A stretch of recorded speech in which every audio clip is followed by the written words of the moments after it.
इसलिए सदगुरु कबीर ने कहा कि करिए नित्य सत्संग को बाधा सकल मिटाए, यह अवसर फिर ना मिले दुर्लभ नर्तन पाए।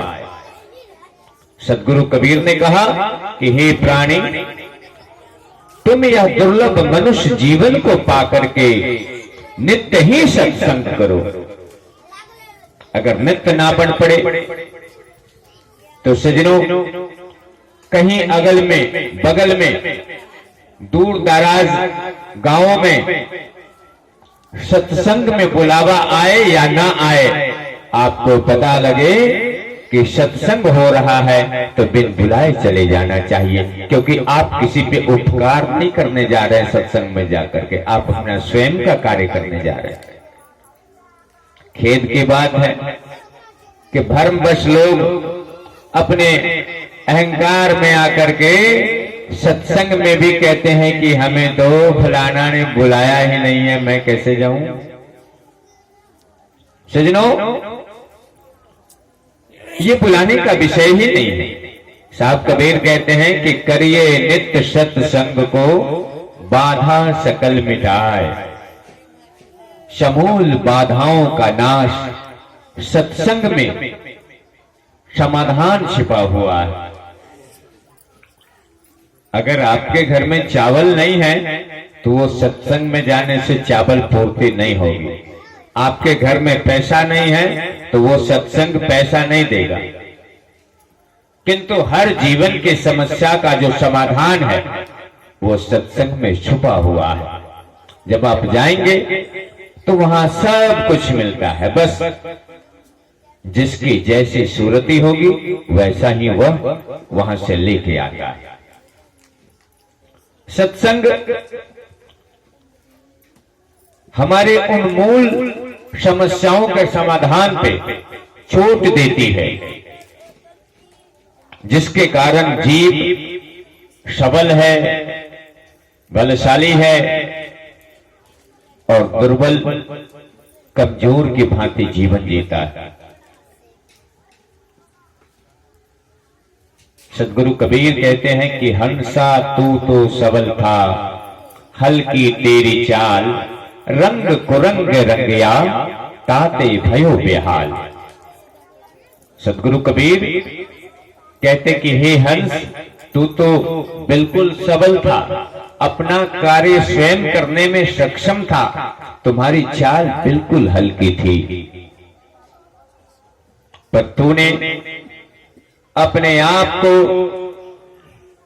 दूसरे ऐसे ओछी संगत में रंग कुरंग रंग लिया, अर्थात जो सत्संग के रंग हैं उनसे हट के तूने विषयों का रंग में स्वयं को रंग लिया।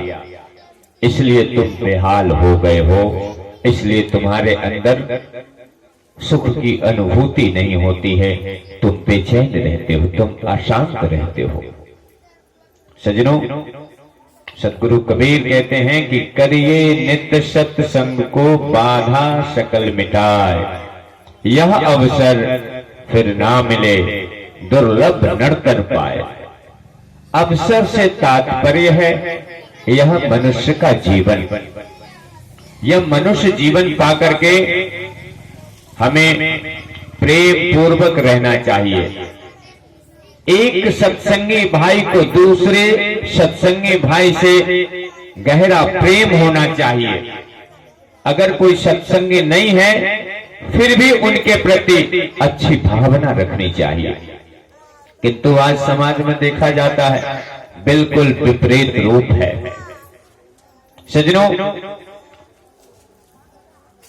ये सत्संग हमारे अंदर प्रेम की ऊर्जा भरपूर देती है, हमें एक दूसरों से प्रेम करना सिखलाती है।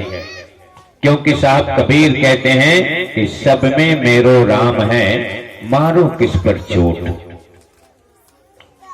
इनमें मेरे प्रभु हैं, इनमें भी मेरे प्रभु हैं। सब घट घट, साहब कबीर कहते कि सब घट मेरो साइया, सुनी सेज न कोय, बलिहारी वा घट की जा घट प्रगट होए। कहते कि सभी घट में, सभी प्राणियों में उस परम पिता परमेश्वर का वास है। पर पूजनीय और बलिहारी होने अर्थात जिस पे स्वयं को अर्पण कर दो।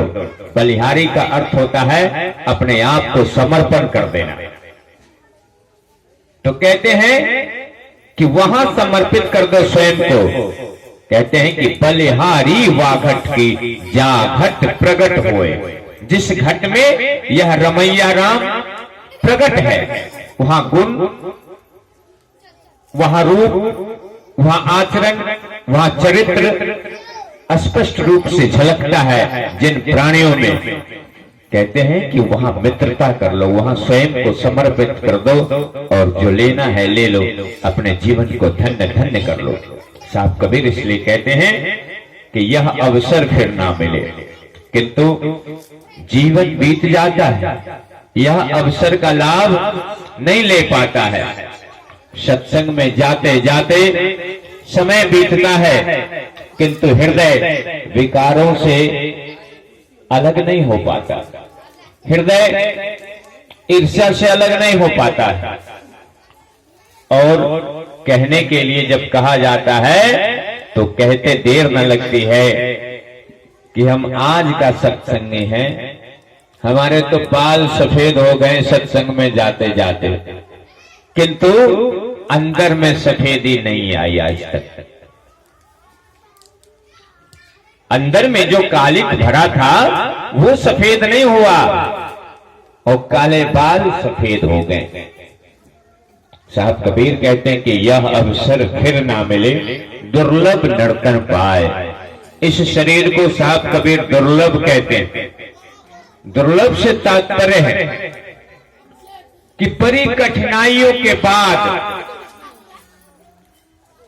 कोई वस्तु आपको प्राप्त होती हो और दोबारा फिर ना मिले, एक चांस, तो कहा जा सकता है कि दुर्लभ है, बड़ा कठिन है। किंतु सज्जनों, यह मानव जीवन इसकी दुर्लभता के विषय में परिभाषा देना ही अति दुर्लभ है। अगर संसार में कोई भी प्राणी अनैतिक पूर्वक, अनैतिक से तात्पर्य क्या है? बिना विवाह का संतान का जन्म। जैसे आदिवासी समाज में आज भी देखा जाता है कि युवक और युवतियां दोनों गंधर्व विवाह कर लेते हैं, अर्थात उनका मिलन हो जाता है और माता पिता भी बन जाते हैं और 7-8 साल जब हो जाता है तब अपना विवाह करते हैं। सज्जनों, मैं सर्व शिक्षा अभियान अंतर्गत टाटानगर में सेतु विद्यालय का संचालन कर रहा था। एनजीओ शिवम बिहार जन कल्याण समिति के अंतर्गत उसी में एक लड़का स्कूल नहीं आया। मैंने पूछा कि 2-4 दिन से कहां था, स्कूल क्यों नहीं आ रहा था? तो उसने कहा कि हमारे पिताजी का विवाह था। हमने पूछा कि अरे तू इतना बड़ा हो गया है, तुम्हारे पिताजी का विवाह अब हो रहा है तो तू कब आया? तो वो सर नीचे कर लिया। मुझे लगा कि इसे थोड़ी सी शर्म आ रही है। फिर मैंने उसे गोद में अपने बगल से ले लिया और कहा कि तूने ऐसा क्यों बोला कि मेरे पिताजी का विवाह था? कहा कि हाँ मास्टर साहब जी, विवाह था। तो मैं उस बच्चे के ऊपर ज्यादा टीका टिप्पणी न करते हुए मुस्कुरा करके फिर मैंने उसे क्लास में भेज दिया। बाद में मैंने उनके जो बिरादरी के टीचर थे, जो उड़िया भी बोलती थी, नाम था कुंती, और आदिवासी भाषा भी वो जानती थी, मैंने उनसे पूछा तो उन्होंने बताया कि हमारे में ऐसे चलता है। तो सज्जनों, इसे कहते हैं अनैतिक पूर्वक संतान को जन्म देना। एक सभ्य समाज कभी भी बिना विवाह का संतान स्वीकार नहीं करता है। अगर हो भी गया तो समाज की गिलानी के कारण उसे मौत के घाट उतार दिया जाता है, या तो युवक युवतियां बच्चे को जन्म दे करके कहीं फेंक करके वो चले जाते हैं। अब बताइए कि जन्म तो मिला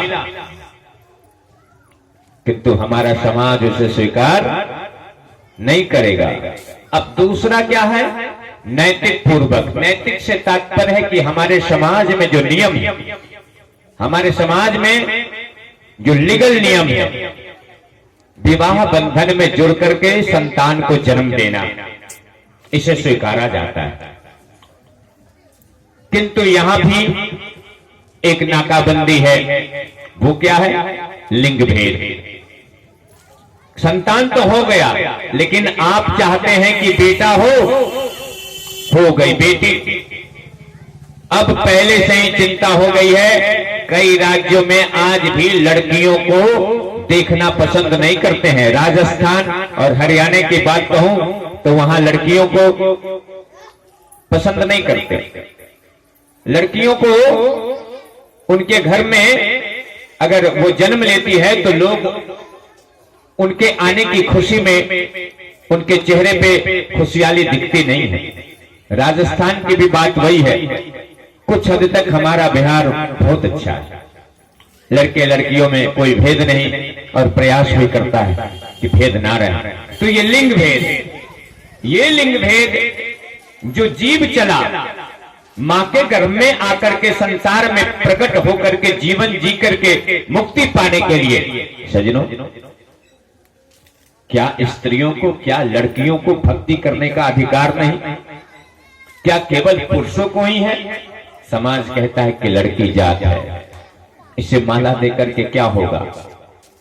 सज्जनों, यही गलती हो जाती।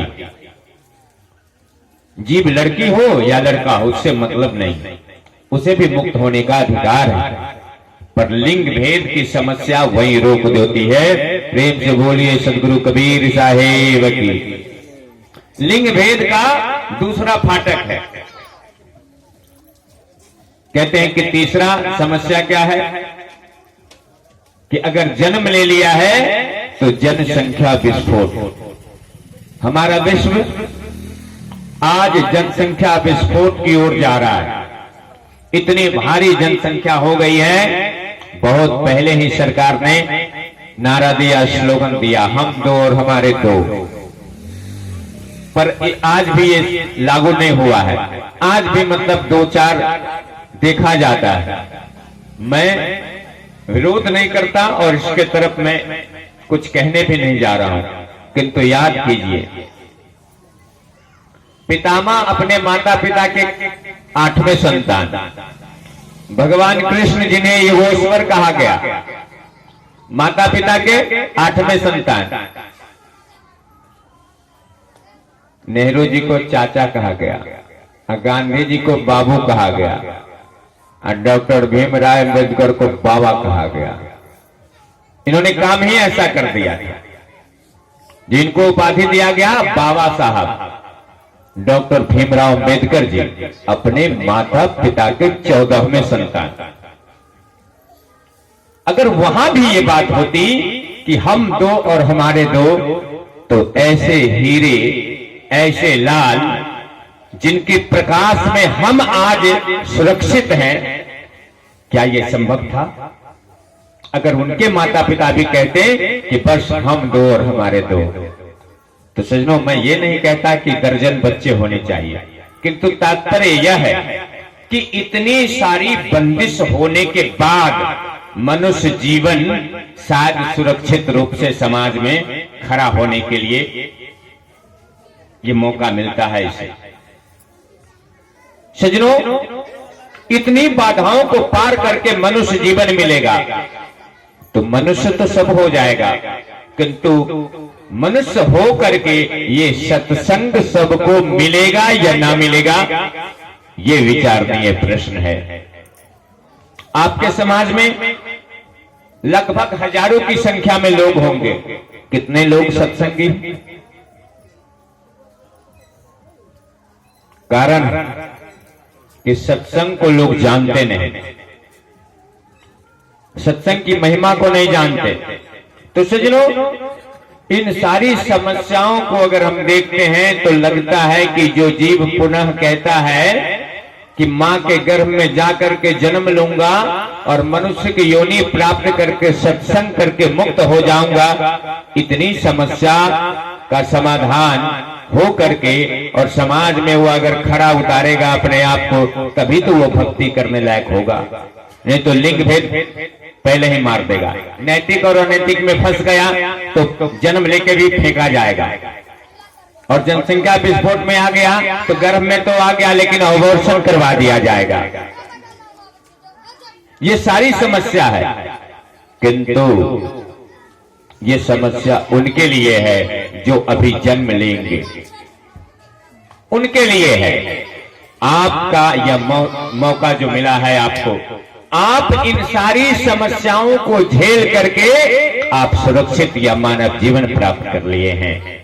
आपके हाथ में दाव है, ये मौका है। इसलिए सदगुरु कबीर कहते हैं कि यह अवसर फिर ना मिले, बार बार नहीं मिलेगा।